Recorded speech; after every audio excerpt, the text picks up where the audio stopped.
And we back in the building. You're now tuned into the Recap with the GoodFellaz podcast. You know how we do every week. This week, it's the holiday edition. Merry Christmas, Happy Kwanzaa, Happy Hanukkah, Festivus, whatever holiday you celebrate, man, we represent for y'all right now. And although technically we ain't in the studio right now, we're recording this for y'all so you have something to watch while you're enjoying your holidays. You know what I'm saying? It's your boy Tommy Guns alongside my man, Shaw Montana. By humbug for the holidays. Karev Yah, Heritage Hip Hop in the building. Salute. Happy holidays and peace. And our special guest, a friend of the show, Dr. Teresa, or at least until we have a cooler sounding name. That's what we're calling her right now. What's up? I'm good. Hi, everybody. Thank you guys for having me on. I'm excited. Always a pleasure. You know what I'm saying? Yo, we're doing this holiday special of the podcast. And, you know, a lot of it's just, you know, some of our favorite segments, whatever. And some of our favorite segments are with you, whether it's relationships, health issues.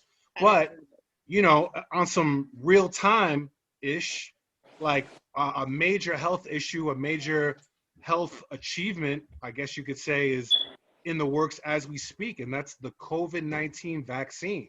Yes. As we speak in real time, like people are just starting to get the vaccine.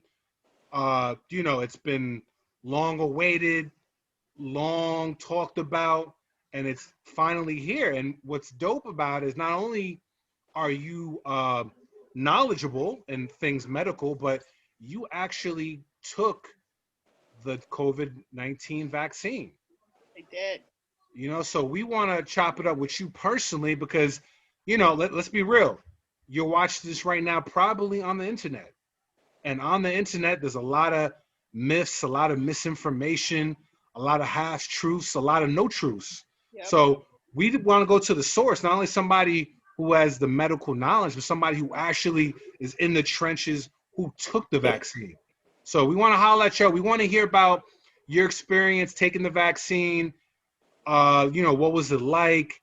You know, how long has it been? Any side effects? How do you feel? And all that good stuff. So, but before we do, you tuned into the Recap with the GoodFellaz podcast. Shout out to the homie Big A. Shout out to the homie Dav Noble. They'll be in later on checking in with y'all. We are sponsored by GoodFellaz TV and Heritage Hip Hop. So now that we paid all those respective bills, Dr. Teresa in the building. So the world wants to know, you took the COVID-19 vaccine. Let us know about it. What's the process like? And we just want to hear your story right now. Yeah, thank you for having me. And I really appreciate this platform to really talk about it and promote the information that I think people need to hear. The process of COVID vaccination for me, I would have to say before I got it, I didn't realize how anxious I was to actually get it. It was like, I'm waiting for like Christmas gift, because I think what I realized when it became very real that it was coming to my hospital, because, you know, you get the shipments and different hospitals get their shipments different timing based on their preparation and readiness to be able to store these, the vaccines. All my colleagues in different hospitals were getting their vaccines and talking about it. And I'm just like, I want my vaccine too. Like I'm ready, because what I realized was the fact that I have always, for the past 9 months, I've been on edge going to work. But because every single day I'm exposed to, you know, COVID. But in order for me to go in and do the work, I have to kind of focus and compartmentalize the fact that I am walking into a potential, you know, getting COVID. Yeah. And so with this awareness that there's a possible like end of the light at the end of the tunnel, I'm like, I want that. I don't want to keep feeling like this anxiety of getting COVID only to bring it home, because I think we talked about it earlier in previous podcasts about my anxiousness when I come home. I take my clothes off before I even touch my son. All those things were now becoming more real. And so I felt like, wow, I didn't really realize how much anxiety I had towards this COVID virus, because I have to go to work. I can't not go to work. Yeah. I can't not treat people that have COVID. So I kind of have to block it out. And I think a lot of my colleagues and myself, we just block it out and just go in and do the work. And so the first thing I noticed was my anticipation of wanting to get the actual vaccine. And then when it did come, our hospital just had a little sign up that says, different timing to come in, because number one, when you get the vaccine, they have to watch you for maybe 10, 15 minutes, really 15 minutes, just to make sure you don't have any reaction to the vaccine. Mm-hmm. Because the worst reaction you can get 99% of the time will happen within the first 15, 20 minutes of getting the vaccine. And so you can't just go in and say, let me get the shot and leave. You have to be able to stay there for at least 15 minutes just to make sure you don't have any side effects. And so, especially because it's like the first doses. Exactly. So it was very straightforward. We went in, you signed a form, you have to fill out some information. Specifically because this is a new virus, I think they're collecting information of everybody that's getting the virus in terms of like, how do we contact you so that if and when you get a future, side effects, we're able to collect the data, because they're doing a really good job collecting data to get information about what other side effects are there outside of what they already studied. And so you just fill out information, they give you a card so you can have a memory of when you can get the card. And let me go back for a second. You can't get the vaccine, the first dose, if you're not going to be able to get the second dose within the 17 to 21 days. Like, if you're at this hospital, but you're planning on leaving the hospital in like 2 weeks, you can't get that vaccine, because you have to get the same vaccine. Like the Pfizer vaccine, you can't, 3 weeks later get the Moderna vaccine. You have to get the same. It's a 2-dose process. Right, it's a 2-dose process, and it has to be of the same brand. So like there's the Pfizer one and there's the Moderna one. So you can't get a first dose Pfizer and then get the second dose Moderna. You can't do that. You have to get the same maker. And so you have to be able to get that. And then the criteria pretty much is, you don't have any current symptoms. You haven't been diagnosed with COVID in the last, 2 weeks. So you can't get the virus. Or if you had any vaccination of any kind, you can't get the COVID vaccine virus, at least at the point that they were giving it. Mm-hmm. So those were the criterias. Yeah, let me stop there. But okay, so it was a voluntary thing. It wasn't like the job was like do it or else. It wasn't like the job you do it or else. The flu vaccine, absolutely, you get the flu vaccine, or else you can't work. Or if you can show that you have a severe allergy to the vaccine, then there's an exception. But this wasn't you have to get it. But at the same time, what I found out was a lot of my colleagues, they weren't even, you didn't have to make it a mandatory thing, because everyone wanted to get it, because everyone was so anxious, and we deal with this every single day. So maybe, let me not say everyone, majority of people were wanting their vaccine, because we've seen what this does, right? And so any opportunity to try to prevent that from happening, I think most of my colleagues were like on the beat. Everyone was like rushing to sign up for this thing. That's how it was. So they didn't have to make it a mandatory thing. Okay, because I think one of the misconceptions, or not because, but I think a lot of people, the fear is that it was going to be mandatory. We're going to have to take it or else, and they're going to force us to do it. Like conspiracy theories, like, right. And then they're going to microchip us. You know what I mean? But like there's a lot of conspiracy theories out here, and a lot of people like, chill, yo. Like I don't. Like it's new and maybe I don't want to do it. And, so like I tell people, like right now, they can't make you take it. They can't make you take it. I can't speak on the future, but right now, like it's new. They don't need to make you take it. There's enough people who voluntarily want to take it. Yeah. And of course they want to see what happens. They can't force you to take something and they're not 100% sure of the effects. No, I agree. There's no possible way for them to force you to take it, because it's a novel vaccine. Mm-hmm. The technology and the science behind coming up with it is not that novel, but the vaccine itself is novel. And so it's not like the polio vaccine, the Tdap vaccine, those kind of vaccines that that's a requirement for you to go to school, or a requirement for you to hold a healthcare job. It's not those kind of vaccination that has a history of like a long history of studies around it. Mm-hmm. By the way, I don't mean to interrupt, but shout out to everybody tuning in right now. By the way, here's some GoodFellaz knowledge for you. When she says novel, she's not talking 50 Shades of Grey. That's another episode. What she means is new. In this case, novel means new. That's so when you hear novel coronavirus, it's because it's a new coronavirus, not like, You know, you know what I mean? So just wanted to, let everybody know real quick. You know what I'm saying? Yeah. Shout out to Tommy College Education. I mean, That's right. because like I said, gotta man. be specific. I agree. Gotta be specific. Because at one point, I mean, we got to say this because let's keep it 100. The internet is a lot of social media, I should say, is a lot of people's primary source of information. It is. And I remember early on, they were like, there was these memes where like they looked on the back of a Lysol can. They're like, chill, yo, this was planned. Look, it says coronavirus. And, at first they had called it the novel coronavirus. And all that really means is it's a new coronavirus. So that's why I feel like sometimes if we don't break down just certain words before you know it, like, you know what I'm saying, like, hey, those Trump conspiracy theories out there, like, yo, chill, like, you know what I mean? So, we just always want to bring the information, the factual details to y'all. So, Yes. shout out to y'all. Sha, I know you got a question for Teresa real quick. Not at all. Okay, well. I'm surprised. All right. All right, well, I know I got some questions. So, you took at this point, you've taken the first dose, right? Yes. So, it's been, a couple days? I took it yesterday, so today's the second day. Yep.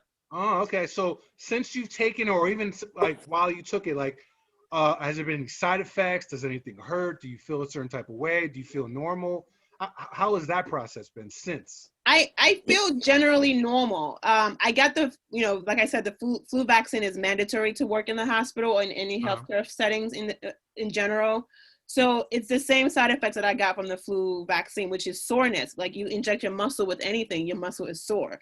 Mm-hmm. And so I have the soreness from that. But in terms of like the side effects that some of my colleagues, they get like the headaches, they have the muscle aches, they have the chills, some of them, which is one of the reasons, again, the requirement for us to get the vaccine was basically you can't be expected to go to work in that shift, right? Because you may not know if you're going to be, you're going to have the symptoms that might prevent you from working. So for me, I haven't had any of those symptoms. I don't have headaches. I didn't have chills. I didn't have anything. But some of my colleagues, we have a group chat that we talk about it. Some of my colleagues that have like body aches, some of them have headaches, but it wasn't debilitating enough for them to not to come to work today. Mm-hmm. And I think that just because I don't have any symptoms does not mean that it's not working. Just because my colleague had symptoms does not mean that it's like terrible. I want people to understand that when you get a vaccine and you have a reaction to that vaccine, it's literally the soft symptoms that you would get versus actually the symptoms that you would get if you actually had the coronavirus. Because the vaccine is a medium for your body to recognize this fake virus, mm-hmm. so it can mount a response to it. And so that if you do in the future get exposed to the coronavirus itself, your body has created a memory of this exposure, so it would be faster in attacking this virus, so that you don't get as sick.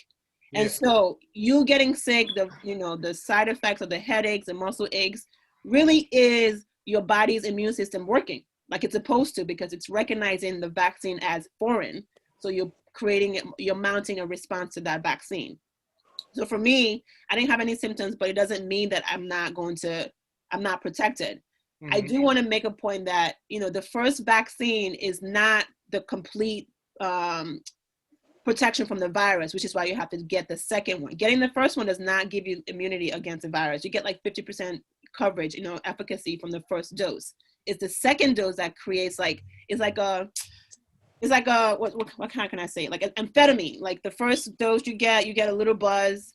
The second dose you get even more buzzed. That's what the second dose does, so that you get bigger response to the virus, so that the next time you get exposed to this virus, you actually get a better response to it.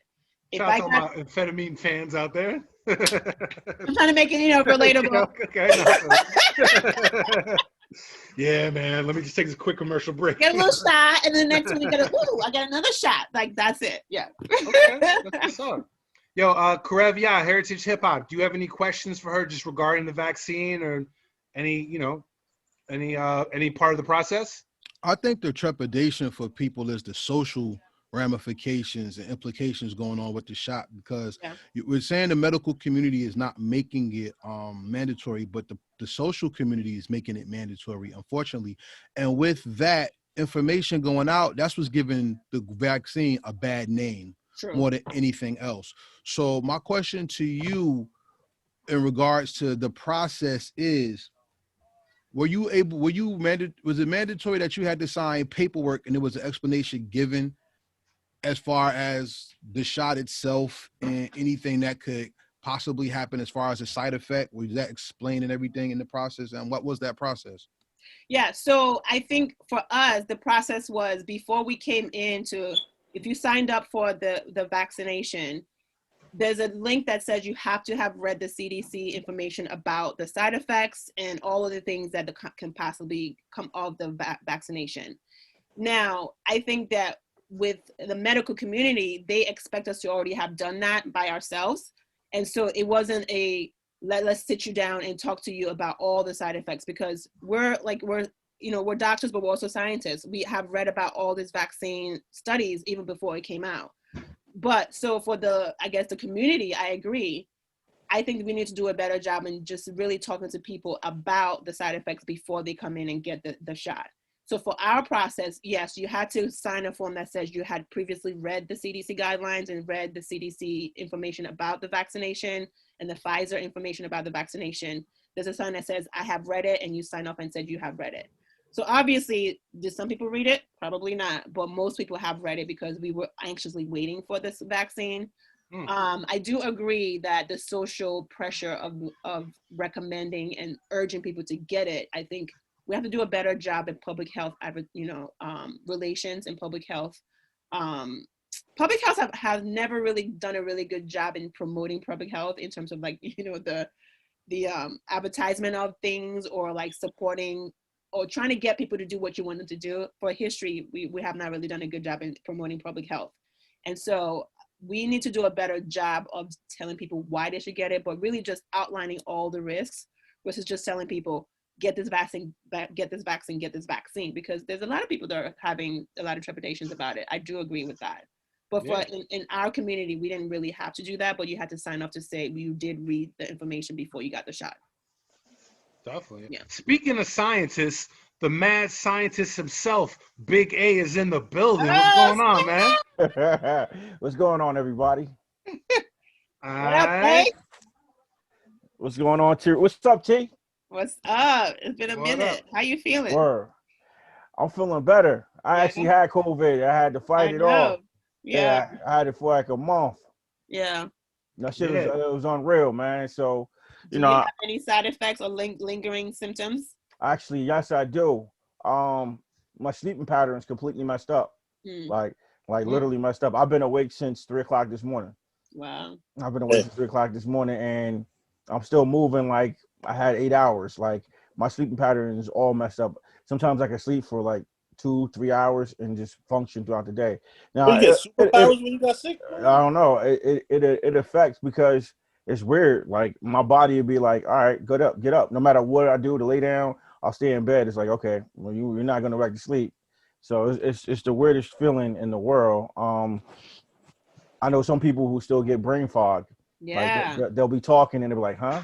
And like, so I mean, I've had injuries to the head, but luckily I don't have that. But the sleeping thing is definitely like, they don't talk about the side effects, the long-term side effects of this COVID. That I think that needs to get a lot more information disseminated, because I think people think that getting COVID is like, if you get okay, it's not that bad. Like, yes, dying is the worst thing that can happen, but they're going to be writing about all the like side effects and comorbidities of COVID for a long time. My only skepticism about the vaccination is, what's the side effects for people like me who have COVID?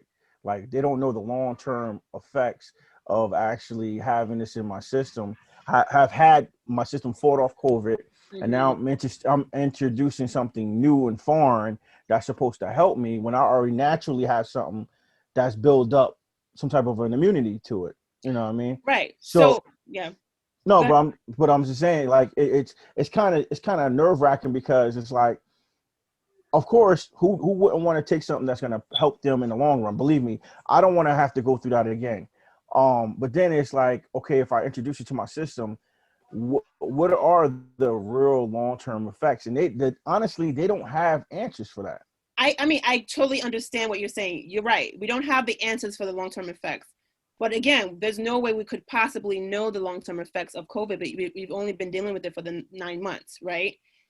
The studies that we have, that we do know about, it says that if you had COVID, right, and it was a mild symptom that you had, mild symptoms correlates with low viral load exposure, right? If you were to think about it, like the best way I can explain is if someone that was recently infected coughed on your face, right? You're going to get maybe like 10 million copies of that virus all at once. If I got infected today and I'm really symptomatic, I'm having all the symptoms and I coughed in your face, if you were in my presence, you would get maybe 10 million copies of that. You would get really sick because you're getting a whole lot of virus all at once. If I was in your presence 5 days later, after a lot of my symptoms had kind of dissipated a little bit and I coughed in your face, maybe you'll get like 100,000 copies, right? 100,000 copies of the virus will correlate to maybe very mild symptoms for you, right? And so the studies show that mild symptoms, your body doesn't really create that strong of a memory of that infection.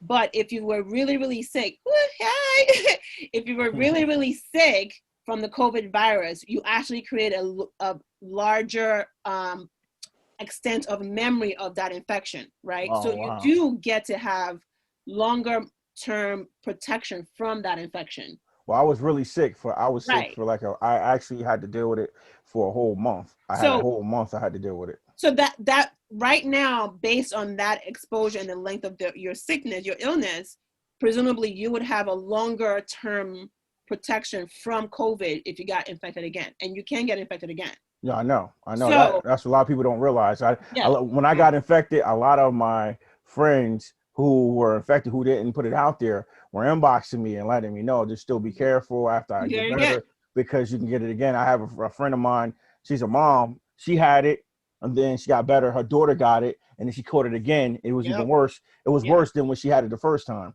Right. So I think that for you, based on how sick you got, I think that you probably have longer protection from COVID, even if you got it again. You may not get as sick as you did the first time because you've had this really big exposure to the virus. So your body has created a longer or bigger army of cells that can recognize as COVID if you get infected again. The recommendation is, just because you've had COVID before doesn't mean you can't get it again. The reason why I can help you dispel your concern is when you get the vaccination, you're not getting the COVID virus again. You're literally getting the shell copy of the virus, right? Yeah. So all it's going to do for you is your body's going to like, oh shit, I've seen this before. I'm going to really be able to deal with this virus really, really fast. It's like a difference between like 3 days of like attacking a virus infection versus like 10 days for your body to really recognize an infection. That's literally what vaccine does. Vaccine decreases the amount of time it takes for your body to recognize something as foreign. Because I understand that. I definitely understand the virus. Yeah. And so I think for you, should you get the COVID vaccine? Probably, but would I say, like, compared to some other people, you should get it now? Probably not, because I don't think that you need it in the immediate term because of your experience and how sick you got, right? But if you told me you only got some mild symptoms, I would say absolutely get it. I want to make a public service announcement in terms of when we talk about we don't know the long-term effects. We don't know shit about COVID, right? Right. We don't know the long-term effects about a lot of things, but that should not be the determining factor as to whether or not we consider COVID vaccination or not. What I do know is compared to the flu vaccine and COVID virus, the COVID vaccine is actually way better in terms of like efficacy than the flu vaccine. And so we need to be able to have a conversation that says, We don't know everything about this whole vaccination. Yes, there's certain things that we have experiences with when it comes to medicine. Yes, there's all these things that are out there, but the crux of what we're trying to do, the vaccine really works. And when they actually tested like with 70,000 people in the study, that's a lot of people. And when they did the study, maybe like 3 or 4 people had like the severe reaction that everyone is magnifying as like a thing. Like Bell's palsy. Bell's palsy. Like, it was like 3 people that had it. You can have Bell's palsy even if you don't get the vaccine. The Moderna vaccine, one person from the placebo got Bell's palsy. Ah. Wow. Placebo, for everybody who doesn't know, means there wasn't nothing in it. Yeah. Just to break it down. And let me also like break it down for like when we talk about studies, and I'll stop in a second for questions. When we talk about studies, there's randomized control trials. That is like the Cadillac of studies. What that means is it's like the gold standard of any kind of study you're going to do. What that means is they split up out of the 70,000 people. Half of them got the placebo, half got the vaccine. And the people that were doing the research, no one knew who got what. So there's no way for them to, change the information, manipulate this result. There's no way to do that because it's double blind. That means the studies, the people, the researchers didn't know who was getting the vaccine, and the patients didn't know what they were getting. You can't get any better than that, right? And that is the gold standard of any kind of research that you want to get. And so the results that we're getting when only 3 people get Bell's palsy in one, in the treatment field, and 1 person gets Bell's palsy when they didn't even get the fucking virus. Can we stop magnifying 4 people as the whole problem, Out of thousands. I understand what you're saying, but my skepticism still is real. Like, I mean, we have all these other diseases and stuff that have been lingering around that have been killing people, like AIDS and all these different other diseases. And it just seems funny that this one is specific has been the one that they've definitely like jumped on. Like all the brains of the planet got together to I say diabolically come together to overcome this virus. Like it just, my skepticism still runs like, okay, why couldn't you do this with other things that have been killing people for generations? And now this one here has been doing it at a rapid level, doing the same thing that we've been facing. Well, that's the crux of it. This is killing people really, really, really fast. That's why they're focusing on it.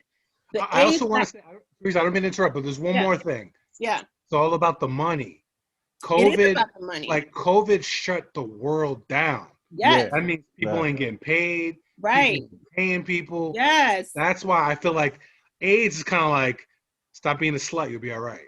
But like COVID's like, yo, I breathe on you. Right. Yeah. So it's all about this right now. The world is like shut down, and that when the money stops flowing, that's when the money starts flowing. Yes. No, I completely agree. Like AIDS was killing in the beginning when AIDS came on, it was killing a subset of people. It was the homosexual. So at the time, homosexuality was not even like tolerated in any sense of the word. So if something is killing like this community, they weren't looking at it, for lack of a better, word. They didn't give a fuck. Yeah. They just didn't. And so, and then also it was preventable. Just put a condom on, right? Yeah. So they were not focused on that. It's the same as like very rare diseases that only affect a small subset of people. Pharmaceuticals are not going to put money in a disease that only affects a small amount of people. It's not lucrative for them. It doesn't make money, right? A disease that only affects like 5,000 people. So about they're not going to look for a cure for that. But a disease that affects millions of people, absolutely they're going to put a cure for that. Billions. But also the reason why it happened so quickly, it was because literally everyone dropped everything they were doing to focus on the COVID vaccine. That's why when people were asking, why was it done so quickly? Because all the scientists, researchers were focused on one thing, because it has killed over 300,000 people. Like nothing in this else, country. in this country alone. Yeah. Nothing else kills people that fast. Nothing. Like it used to be before COVID, the most common, the common cause of death was like heart disease and cancer. Now it's COVID in 8 months, 9 months. Yeah. So of course they put a lot of money in that because like you said, Tommy, it was affecting schools. People can't get their kids Whole to school. industries are a wrap. Like literally whole industries are shut down. So they were very much motivated to figure out how to kill this virus from like jump. Yeah. Plus, let's keep it 100. There's only so many shows on Netflix to watch. So after a while, you just gotta start thinking of some vaccines. You know what I mean? Yes. You Seriously. know, how many episodes can you watch on Netflix before you've seen it all? So they had shit to do but come up with something. You know what I mean? Yeah. So. Real quick, Sean Montana. Teresa's been breaking it down, man. She dropped some knowledge on us right now. Are you more likely to take the vaccine now that she's kind of broke it down for you, or how are you feeling about everything now that you've actually heard from somebody who's taken it? I'm not taking it. Nah? No. I don't. I'm not judging her. Like I'm not against her. Like you know what I'm saying. I'm not. You know, you respect people that look at things. You know, from a different way than you. You know what I'm saying. But I'm still not taking it. Okay. What would it take for you to take the vaccine? Nothing. I'm not taking it. Would it take a $600 stimulus check, or I mean? Nope. Nah. Did you even take the flu vaccine? No. Okay, so I don't take the flu vaccine either, by the way. Me either. But that's only because like with the flu vaccine, it's what like 30% effective or something like that. Right. Like with COVID, they said it's between 90 to 95%. Yeah. Which makes more sense. That, like if I'm going to take something, I want it to work. I mean, if it's 1/3 of a chance I'm gonna be all right, man, I'll shoot my shot and take my chances. You know what I'm saying? Like, I totally agree. Like with my patients, whenever I tell them I offer the flu vaccine, especially the pregnant ones, they don't want to get it. I'm like, you know what? I'm not even mad at you. I'm not even going to try to talk you into getting it or not. Again, because I know that it's like you said, Tommy, it's 30%, maybe 40% effective. yeah. Why? It's because the flu virus has like multiple strains, right? Yeah. And all we're doing every year is we're guessing which strain is going to be the most prevalent one. And which is why when people say, oh, I got the flu, I mean the vaccine and I still got the flu later on, I get it. I'm not even mad at you because I do understand that, right? Mm-hmm. Because you can't really be specific.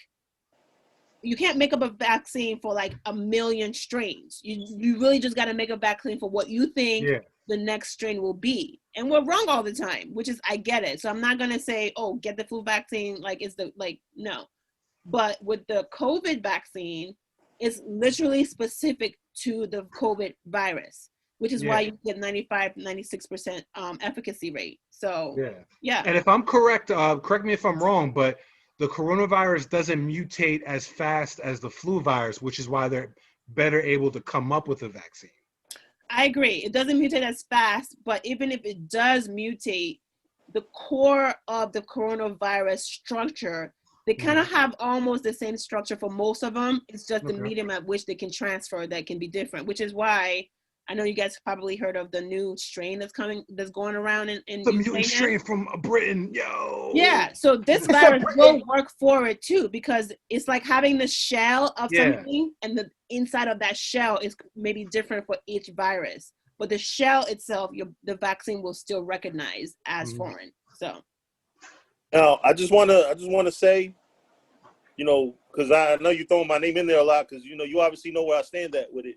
It's no shade to Teresa, you know what I'm saying? I'm listening to everything she's saying and everything, but reason why I don't have no questions, damn, she left. Anyway, the reason why I don't have no questions is because there's nothing that she says that's going to make me take it, you know what I'm saying, or convince me, or make me feel more justified in taking it, you know what I'm saying? Oh, no. Like, on the real, shout out to everybody tuned in right now. Whether it's YouTube, Facebook, Instagram, this is the recap with the GoodFellaz podcast. We're just here to bring you the information. We're not here to convince y'all of nothing. We're just here to bring the information to you. Hopefully you make your own decision with it. Some people So history will take lesson. it. Huh? History lesson on vaccine. Okay. The reason why the reason why it's called vaccine. Okay. When smallpox was the big thing, Mm-hmm. a doctor, I can get the name for y'all, but a doctor found out to inject people with a cowpox vaccine, which was kind of like a milder strain of smallpox. Yeah. It basically did Gave what them vaccines some do kind to of this day. immunity to it. Right. So you kind of introduce your immune system to a strand of the disease. Now, the reason why vaccine is because cowpox, in different European languages, particularly like Spanish and Portuguese, is vaca. So the vac part of the word vaccine comes from cow. Dropping knowledge, Sean. Yeah, man. That's what's up. Yeah, but I mean, like I said, we're just here to bring y'all the information. We are the good fellas. At the end of the day, it's kind of up to y'all to make the decision. But like I said, shout out to our homegirl, Dr. Teresa. We wanted y'all to hear it first from a professional who actually went through the process. My bad, y'all. Yeah. My bad. You know what I'm saying? You know what I mean? Like there was a 1/3 chance that she showed back up, and here she is. Just like that flu vaccine. I just wasn't trying to hear what Shy had to say, man. That's it. That's it. I didn't say nothing bad. I just said he dropped knowledge on us. Yeah. But now we appreciate it. Because I mean, our job is always to bring the information. Yeah, we bug out, we have a good time, we talk about all this other stuff, but we also want to deal with real world issues and bring the knowledge to people so they can make informed decisions. Yes. And we realize, like I said, like a lot of people, this is 2020. Like, I mean, anything's possible. Like some people just don't believe in vaccines. It is what it is. But at least by watching this podcast, you now have the information and you have firsthand experience, not only for somebody who took the vaccine, but from one person who actually had coronavirus. So, I mean, the knowledge is there. You know what I mean? And we say that I understand trepidations and hesitancy when it comes to vaccination. You just can't really have it both ways. You can't say, I don't want the vaccine and still go around doing whatever the fuck you want to do. Like, without masks on, okay? You just literally can't do both. Like, you can't say, I'm not taking the vaccine, but then, traveling or going places without your mask on or having, like, get-togethers in the house. You can't. You have to pick one. You either want to not get COVID or protect yourself from COVID. I just know that I'm really passionate about this, and I really understand that people do not trust medicine. In medicine, like as a doctor, I walk both edges, I understand that. I see Karev. I literally understand that, and I'm open to dialogue. I'm not the person that says you got to get the COVID vaccine. But I'm going to need you to actually really just act like we really do have COVID. Like, for example, I'm going to put it out there. I had a patient. She was pregnant.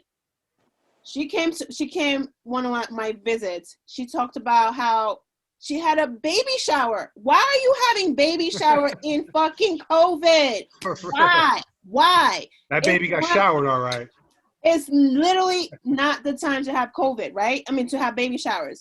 So now she's in the hospital. The only way we found out was she had a baby shower. This is what she said. Everyone that came had COVID test. It was negative. Can I just let y'all know that you can be exposed to COVID today. You get tested 4 days from now and your COVID test is negative. But if you get tested 3 days later, it will be fucking positive. So you can't just say, I can do this because I got COVID tested and it was negative. No, it takes about 7 to 10 days for some people to be positive for COVID. So you can't just say, you can't literally act like there's no COVID out there. So now she's pissed off because she has to have a baby without her family with her. You had to have a damn baby shower? Really? Yeah. It's one thing to be, you know what I mean? Like, I feel like we're adults. You know what I mean? If you're watching the recap with the GoodFellaz podcast, hopefully you're an adult. Because if you're a kid, I don't know what you're doing watching us, but that's either here or there. But it's like, what the F bomb? My bad. Word. You gotta act like an adult. I mean, refusing to acknowledge something does not make it true. Exactly. It does not make it not exist. Like, it is what it is. Denial. Yes, I'm talking to you Trump supporters out there, but no, but I mean, but like, yo, denial doesn't mean it doesn't exist. You know what I'm saying? Like, you know, whether you feel it's a big deal or not, like, yo, like, I feel like some people, they go out their way to, like, because they don't like whatever it is, restrictions, whatever, they go out their way almost to get it, just to prove that it's not real, and then they get it. And I'm like, what are you doing? Yeah. So yo, it's crazy, huh? With the COVID vaccine, I mean, I'm a proponent of it. I'm a science person. I've always believed in science, so I'm not going to hide the fact that I'm biased towards science. But science is literally facts. But if you don't want to get the vaccine, don't look at me like that, Karab. Science is fact. We do studies. But I mean, just don't pretend that you can just have a normal existence in this environment. You can't. You can't. So, and we are dying really, like, at a disproportionate rate. We really are. My people, we are dying. Especially people of color. Yeah, absolutely. More. And so, I mean, and then we also have the history of medicine that we have this distrust in medicine. I get it. But you can protect yourself and distrust medicine at the same time. You can't have it both ways. You can't say, I don't want to do the vaccine. And I also don't think that COVID is a thing. It's a fucking thing. It really is. We got 2 people on here that's gotten COVID. Yeah. We're saying we don't talk about the side effects and the long-term effects of COVID enough. We only talk about all the death. But there are people that can't smell. They are never right. They have heart problems. The most recent patient she was 24. She needs a double lung transplant. Like, it's bad out there. You don't have to die from COVID for you to have the long-term effects of COVID. Yeah. So you don't just say, I don't want the vaccine, but then still act like everything is fucking normal. It's not normal. You don't have to travel. You don't have to have all this get-together that you had last year for for the holidays. New Year's Eve is coming. You don't have to have all this get-together. You can't. You literally can't. I'm sorry, I'm really hot about it. It's all good. Yo, well, we appreciate the knowledge you dropping real quick. Where can everybody reach you at online if they want to, like, further this dialogue or get more information? Please reach out to me at Recess Pieces, RESAS PIECES on Facebook, and the Recess Pieces on IG. Like, I will answer any questions you have. I DM me, I will answer it. We can have a whole conversation. I'm ready. They're gonna Just be don't like, DM her with, yo, ma, you're a professional doctor. Holla at your man. We can, like, I will go in with you, Karab. I'm happy to come and talk with you. I really want to reach your audience as well. Like, we can have a whole dialogue. I'm just saying, it doesn't have to be, the vaccination is not the only solution, but definitely mask is a solution. It's part of the solution. So, yes. Chill, yo, but freedom. No, and for everybody tuned in right now to the recap with the GoodFellaz podcast, we want to let you know 2021, Teresa's gonna come out with her own podcast where she can talk about health issues. Yes. Wow. Be on the lookout for that. Putting out there for real though, it's happening. You already know, because like I said, man, we talk some knowledge for a minute, then we're gonna get into some bullshit. But if you want to continue to get, like, just like health news and information, just stuff that let's talk about it. Yeah. So we're gonna keep you posted on that. Like, she's family right here. So you're gonna see it not only on this episode, not only in future episodes, but like I said, man, when she finally decides to drop her podcast, we'll definitely put you in that direction. Yo, we appreciate your time and the knowledge. And shout out to everybody tuned in right now. Hopefully you gain some information, whether it's good, whether it's bad, whether you're going to follow, whether you're not. Here's the information. You make your own decision. Yes. We are the GoodFellaz. This is the recap with the GoodFellaz podcast. See y'all in a minute.